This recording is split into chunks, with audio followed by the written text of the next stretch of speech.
Hey everyone, welcome to the Rooted Asian American Youth Ministry Roundtable. I'm going to be your host today, Justin, and today we got an opportunity to serve alongside the Asian American space.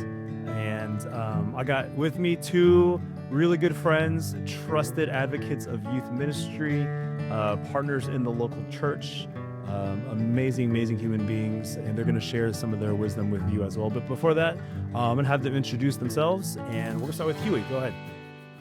Hello, everyone. Good to be here with you. My name is Huey, and I've been in the youth ministry space for 17, 18 years now. I'm currently serving in a church in Northern Virginia, serving as the worship and young adults pastor. But as Justin said, a huge advocate for youth ministry, youth pastors, and youth families. I have two children who are in youth ministry as well, so I am still very heavily invested in that. So good to be here with you guys. Nice, thanks. Dorothy, it's over to you. Howdy, everyone. I am Dorothy, and I'm the youth director at the Chinese Bible Church of Maryland in Rockville, Maryland, so not too far from Huey's church, sort of. Just have to cross that traffic-ridden bridge. I've been in the youth ministry space for almost 15 years as a volunteer, bivocational, and now almost 7 years full-time. So it's been a journey, but I'll admit, actually, by the end of this summer/mid-fall, I will be wrapping up my post and moving on to something that only the Lord knows, because I don't know at this very moment. But, living on a prayer and faith. So I'm just glad to be here and to share in the fellowship and the wisdom of trusted friends and colleagues. Yeah. Well, thank you guys. I also just realized, or just was taught, that area is called the DMV. I've never heard of that in my life, and so I appreciate you guys up there. Again, my name is Justin. I've been serving in student ministry for the past 25-ish years here in Texas. And so so today's topic, what we're talking about, guys, is the beginning part of the journey, how to look into the youth ministry spaces. And I think early on we were just trying to make something work, but now kind of in the middle or towards the tail end, we thought it would be wise for us to kind of give some of our perspective of what to look out for prior to jumping in. And so we're going to do some analysis, and this is going to be part 1 of 2. So make sure you tune in for the next episode. But this one, we're going to talk about looking into youth ministry, specifically as it relates to the healthiness of a church that you're going to look into. And so, but before we get there, I'd like to ask some personal questions to our two guests. As you were thinking through jumping into your position, what was y'all's interview process like? Like when you guys got, and again, you could be the first initial one, second one, but what was it like for the two of you guys? Was it hard, easy, stressful, a breeze? Dorothy, I'll start with you. If you want to jump into the interview process, what was it like? Yeah, sure. So I remember it was just about 7 years ago. I was more or less connected with the church at which I now serve through someone who, at the time, I was a new hire at my church in Chicago, and they grew up at the church that I serve at. And the connection was there was an elder whom they knew, that the church was looking for an assistant to the youth director, and that job description, when I was reading, I was like, oh, this is actually what I want to do. And more or less they headhunted me. So it was a pretty quick process, I would say, but it was um in the most earnest sense, they were very intent on sussing me out Nice. and just trying to make sure I wasn't crazy. And then I went through probably 3 rounds of interviewing, but it felt like 5, because there were different gaps of time where, like, the search committee couldn't all meet with me, so they had to break it up into several segments. So it was a lot of question and answer, or sharing about myself, kind of repeatedly, but at the same time, I went in with an open mind thinking, if this is where the Lord wants me, then I can't stop whatever comes. But if it's not where the Lord wants me, then in some ways it will be probably very clear. And what I mean by that clarity is like there would be red flags raised of like lack of leadership or lack of mentoring, lack of church health. And my intention was not to go in and be a savior by any means. It was like I wanted to get hired in a church where I could really learn and grow. Mm. And so in that interview process, um, if I could say a little bit more lightheartedly, you can tell what a church has been through based on the questions they ask. And so prior to me being hired as the assistant to the youth pastor, they went through two quote unquote misfires.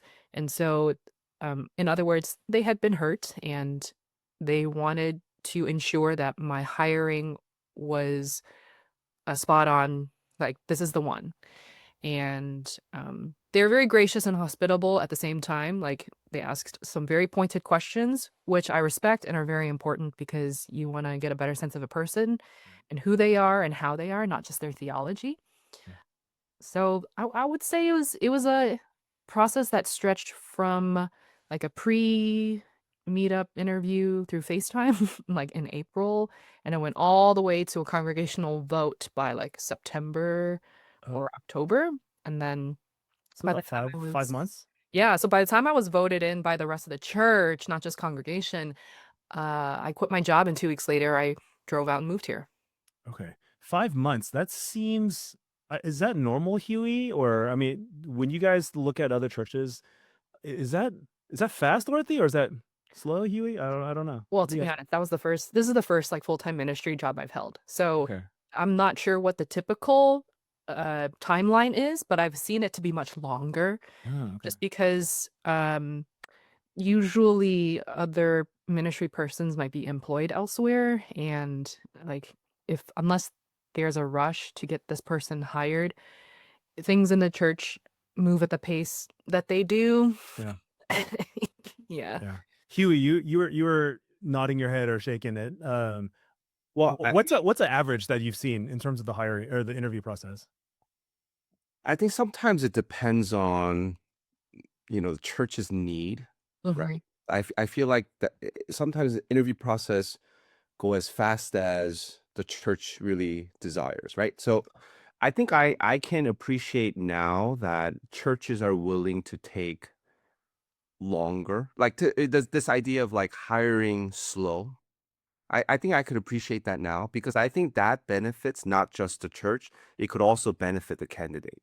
Mhm. So I could appreciate that now. Walk people through that because I think early on, and yeah, I mean, walk us through that because I think early on, especially when we're a little younger, maybe the first job, we're like, hey, what's taking so long? I thought they had a position open. What are some things that churches are thinking through on their end so that somebody looking for a say a youth pastor position or youth minister position, maybe they're not understanding yet? Hugh, help us out with that.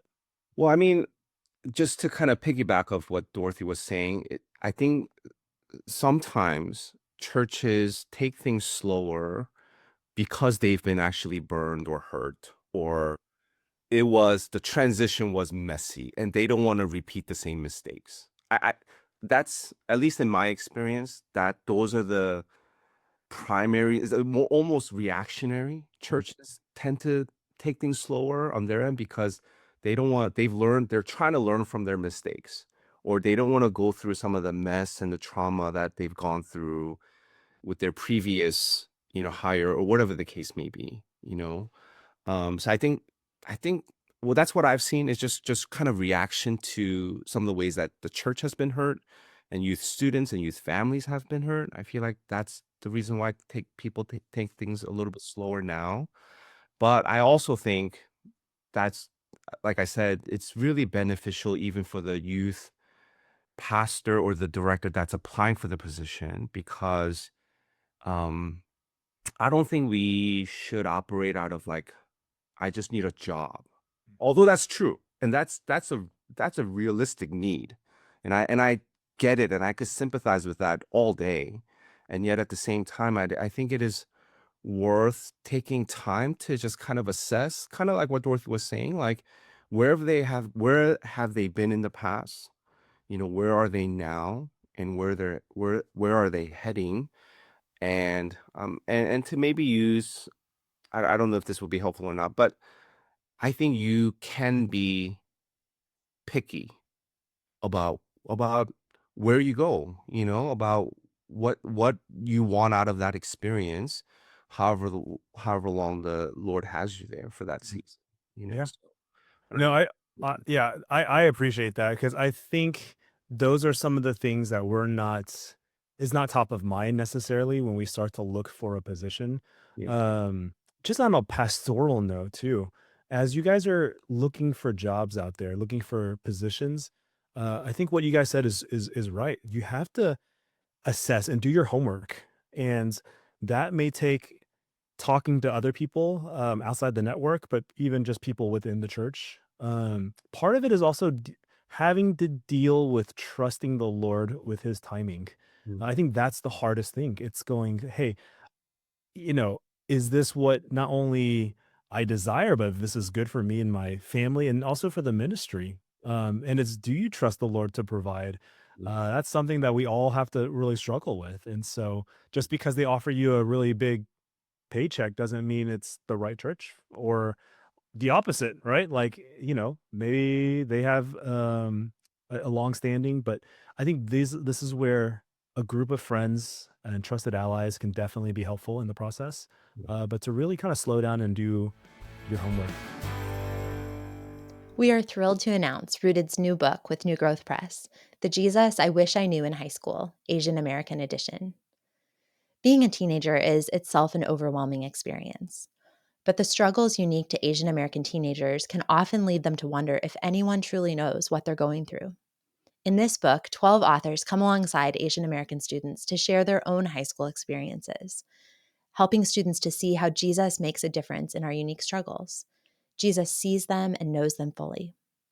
These testimonies of growing up Asian American include struggles with belonging, performance pressure, fear of failure, living in an honor shame culture, eating disorders, sexual assault, and adoption. The writers now walk faithfully with Jesus in their ethnic and cultural distinctions.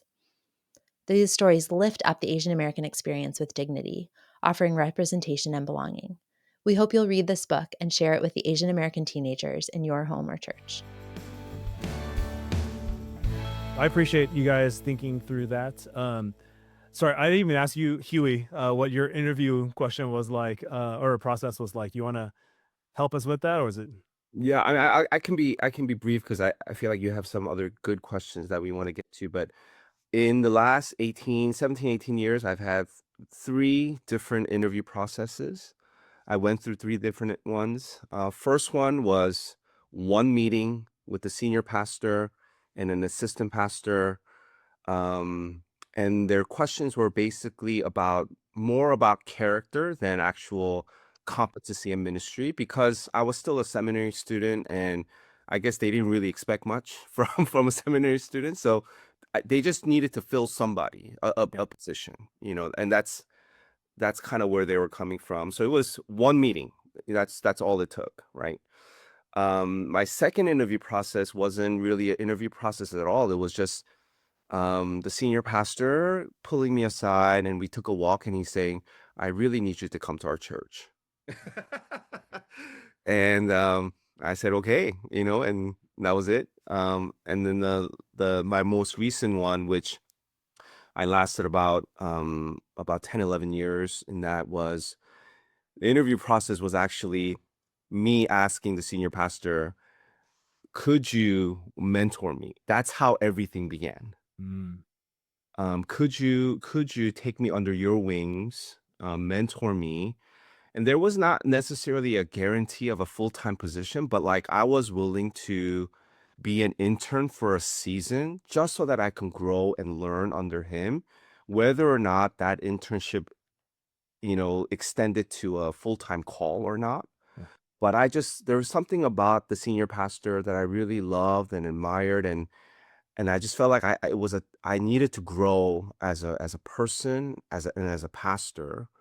So I kind of threw my all my eggs in that basket, with no expectation at all. But like you were saying, Justin, just God just kind of provides. And after my year and a half of internship, that ended up being it was extended as a full-time call, right? Yeah. So it's probably not the most practical thing for me to share for our audience, but there was like, so basically my interview was a year and a half long, where the church got to kind of see me both in my competencies and my character, but I also got to learn the church Mm. in a very, like, in the inside. I got to see what ministry was like, not just youth ministry, but just the church, what the leadership structure, how they communicate, the staff, the way that they're organized. I got to kind of see it, and by the end of year and a half, it was a mutual, like, Yeah. they would love to have me, and I would love to be at this church. Yeah. You know what I mean? Yeah. Dorothy, help me with this one, because we're not going to let Huey get away with this, or we want more because this is gold. Why is this? Why is it so important to know kind of that lens? Like, why for you, Huey? Why was it so key that you were mentored by the senior pastor?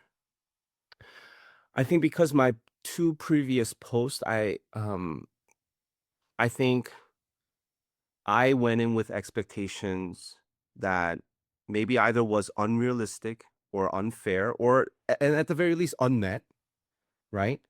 And secondly, man, when you're in your 20s and even in your 30s, oh, you just feel so alone and so isolated, Mm. and you're walking through, just ministry is just so messy, um and your peers are helpful, your friends are helpful, coworkers are helpful, but I there's something about somebody that's one season ahead of you Yeah. that can kind of walk you through certain things. I think I really needed that. So after my two posts, I, I was willing to not get a pay and be an intern, just so that I could be healthier Yeah. and more fruitful and faithful in the long run.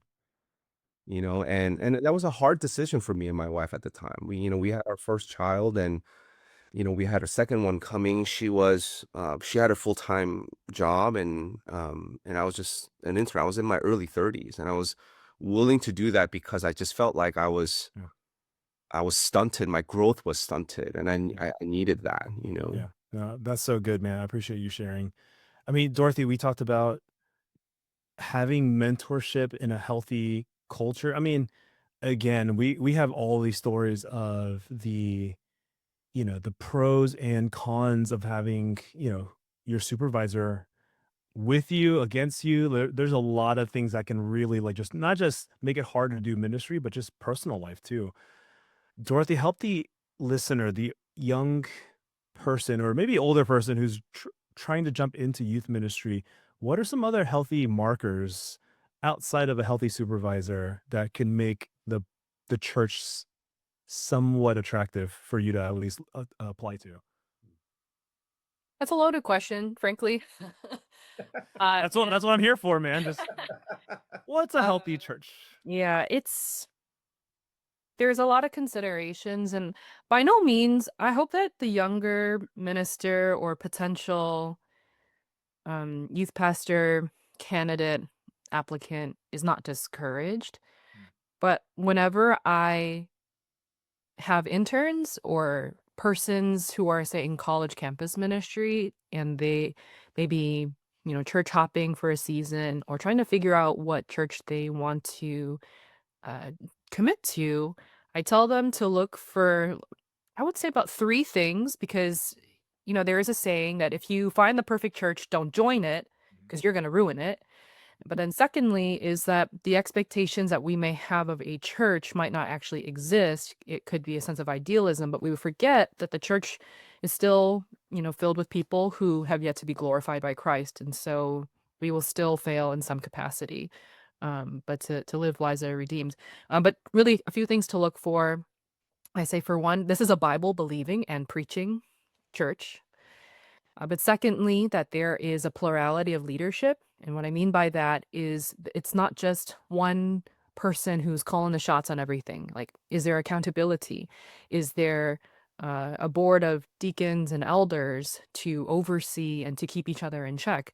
Um, Even if there's a pastoral staff, like, is it collegial or is it more hierarchical to an extent? Like, how much is it culturally infused or syncretistic versus being more scripturally based leadership? So sometimes those are hard to detect because I think, having grown up in predominantly Asian spaces, it's almost like we see leadership and we're like, oh, that's just how it is, versus like, is this even biblical?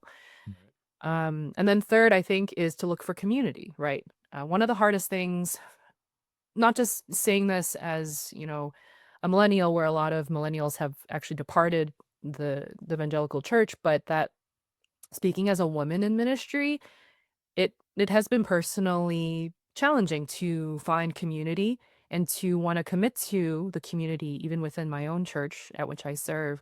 And that's not a gripe against my church by any means. In some ways, I would honestly say that I have, in a confession, chosen to not participate in the community, in part because sometimes they're free when I'm not, and I'm free when they're not. So our schedules just don't always align.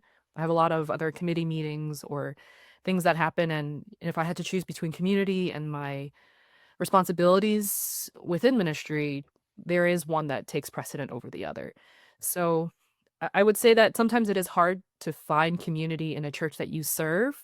And that's one of the reasons why, shameless plug, I do appreciate the rooted ministry so much more, because we have created, and there's a sustaining of relationships and gatherings that help to feed our souls as much as to equip us for practical ministry. And so community might not look in the most traditional sense at your church if and when you get hired, but I think it's always important to seek out mentorship or collegial and friendships outside of just the church in which we serve. Otherwise, we would be self-isolating and not just from the other peers or persons who are your age at your church.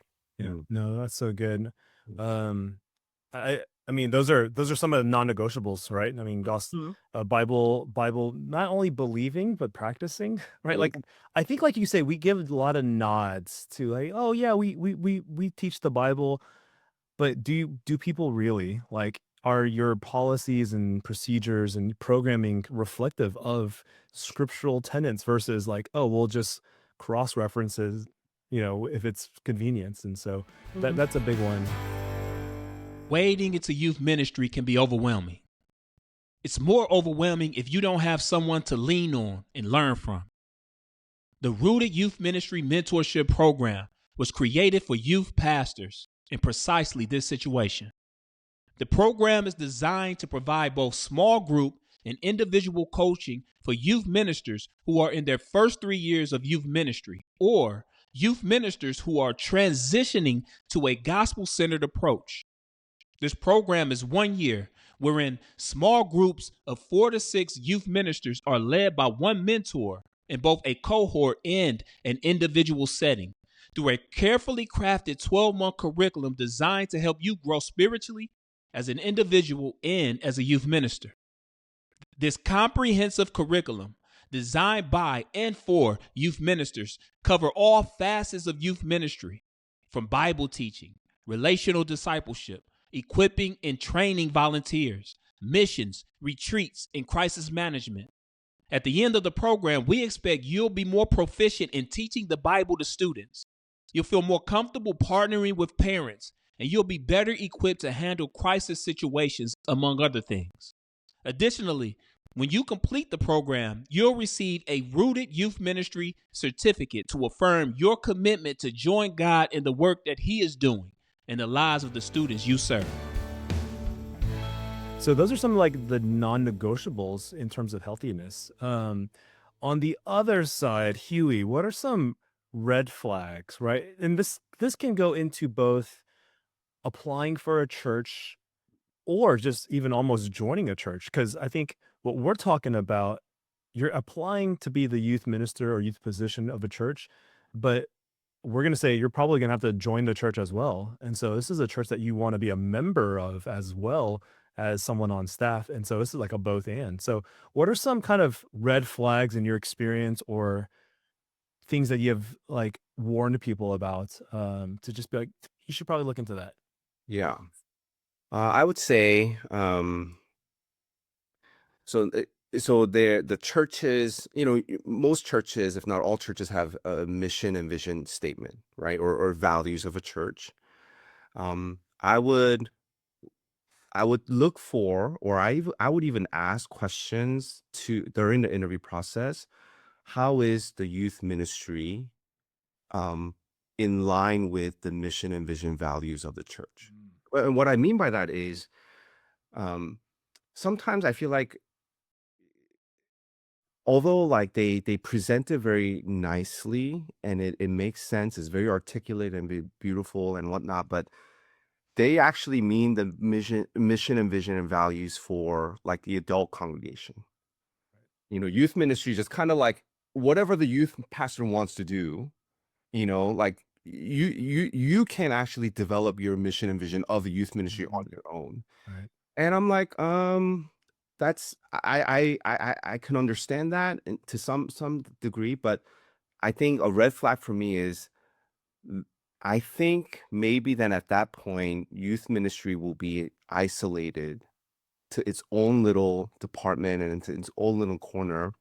That means, you're most likely, you might really not have any sort of sense of accountability, any sense of support, resource, um, and I think that kind of distinct separation is not healthy in the long run. So, when I talk to the leadership and how are they thinking about their mission and vision and their values for actually the youth ministry and the youth ministry position, Yeah, that's good. that's what I would look for, I think. Yeah. Dorothy, do you have any other things to add in terms of red flags, just in case, that our listeners might be thinking about? I mean, being in a Chinese church are a lot of red flags. Just kidding. 'Cause the Chinese No, we got to own that. We got to own some of this. red is a lucky color, okay? Come on.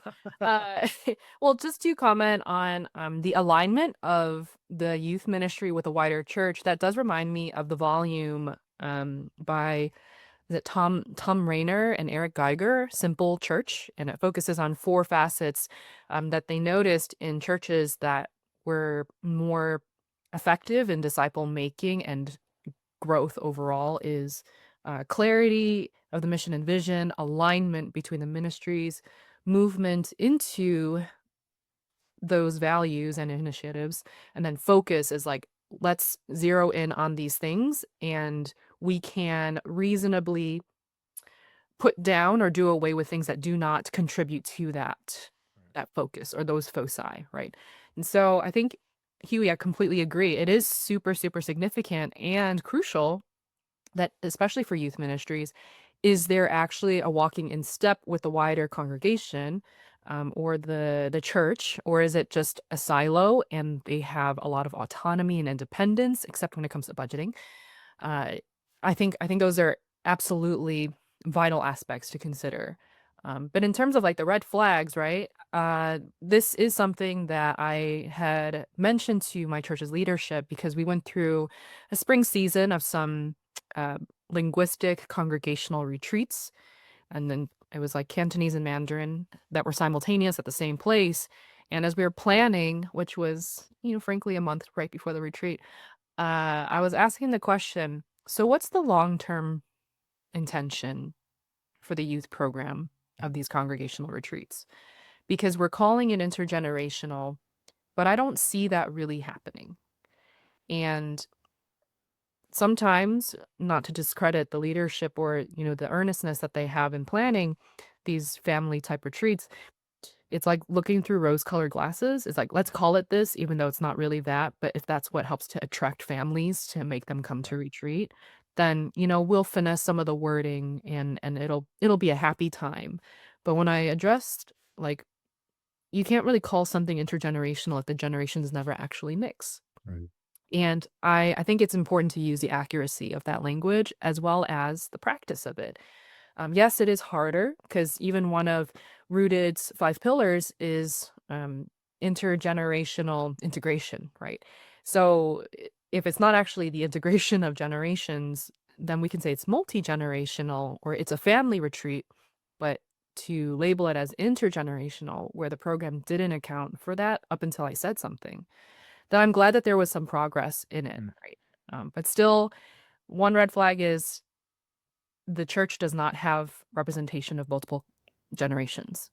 Yeah. Because I think by nature, a church is a family, and a family includes multiple generations.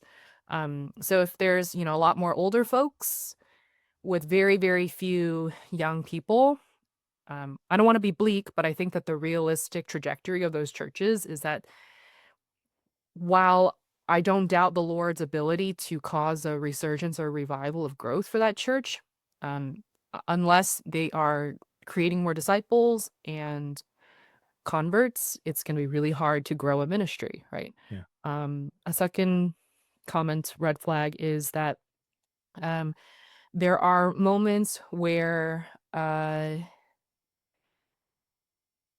there's a lot of private criticism, and sometimes a lack of public grace. Mm. That's something that won't be as obvious, but it speaks to the character of the church and its leaders or the type of culture that is being perpetuated.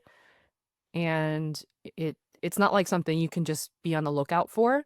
But I would imagine that as an applicant or a candidate is meeting different families within the church, sometimes that is strategic, but on the other hand, I think that just as a church may ask specific questions in the interviewing process, it is just as necessary for a candidate to start considering what questions do I want to ask about this Yes. church, that Yes. I can be more aware of the culture, not just that I'm going to be serving in, but hopefully in some ways, and I don't mean this to be selfish, but to be served by at times, right? Yeah, I think those are really important questions, is always thinking about the dynamics and the environment and the culture in which you'll be, not just the ethnic, but also like socioeconomic, the expectations about money, about time, about capacity, and is competency really so valued over character that we have people in leadership who probably shouldn't be, or they need to take a break. So I'm going to stop there because I probably just opened up several cans of worms. But Yeah, questions. and again, I appreciate the two of you guys because this is gold, and again, this needs to be extrapolated on, written down, multiple episodes. But we just kind of wanted to open the dialogue because we know that there are a lot of people considering youth ministry now more than ever, which is awesome. But this is as much of a calling as it is a chance to step into discipleship. It is a career for some people.